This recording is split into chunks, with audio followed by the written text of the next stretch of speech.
Alors cette exposition, bien, elle vise à lutter contre le tabou autour des règles, dont on parle encore trop rarement, même si le sujet commence à se démocratiser quand même, notamment à travers la littérature de jeunesse. Alors on sait que l'arrivée des règles a un impact très fort chez les adolescentes. Alors une enquête menée en 2019 et 2020 montrait que 68% d'entre elles voyaient avec l'arrivée des règles le début d'une vie de contrainte associée à un sentiment de perte de liberté.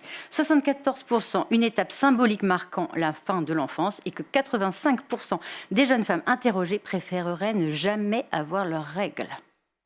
Cette expo, elle n'est pas seulement pour celles qui ont leurs règles, elle est pour tout le monde. Pour tout le monde, pour celles qui vont les avoir et pour ceux qui ne les ont pas, ou celles qui ne les ont pas.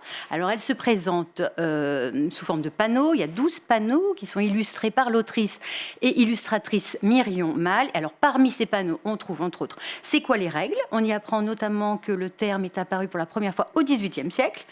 Un panneau sur le cycle menstruel, un panneau avoir ses règles, quelle sensation, un panneau quand n'avons-nous plus nos règles, un panneau quelques idées reçues sur les règles. Quelque chose de très pédagogique, de très engageant en fait. Très engageant. Ouais. Il y a même un panneau réservé aux infos et aux intox, où on a comme question peut-on tomber enceinte quand on a nos règles. Et il y a même un quiz final où on y apprend qu'une femme dépense en moyenne entre 8 000 et 23 500 euros dans sa vie pour ses règles.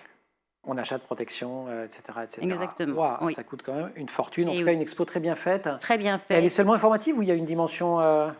Elle est drôle, elle est parfois touchante, et puis elle est très didactique, et puis surtout, elle permet aussi d'aborder toutes les questions autour de la sexualité. Vous l'avez installée quand, l'expo? Je l'ai installée il y a 10 jours. Vous avez les élèves, comment ils réagissent? J'ai plein d'élèves, j'ai plein de réactions. Alors aujourd'hui, j'ai des garçons quand même, en lisant le panneau, le quiz final, entre 8 000 et 23 500 euros. Mais avec l'inflation, ça doit être beaucoup plus maintenant.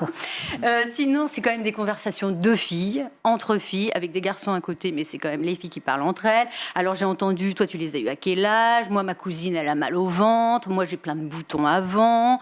Moi, je vomis. Moi, je les ai pas encore. Moi, j'ai peur que ça m'arrive au collège. Et puis, ça permet aussi de déconstruire parfois certaines idées, comme moi, ma mère m'a dit qu'on devenait une femme quand on avait nos règles, ou les règles, ça ne regarde que les filles. Et puis aussi les filles qui trouvent ça gênant, mais qui regardent quand même d'un coin de l'œil l'exposition.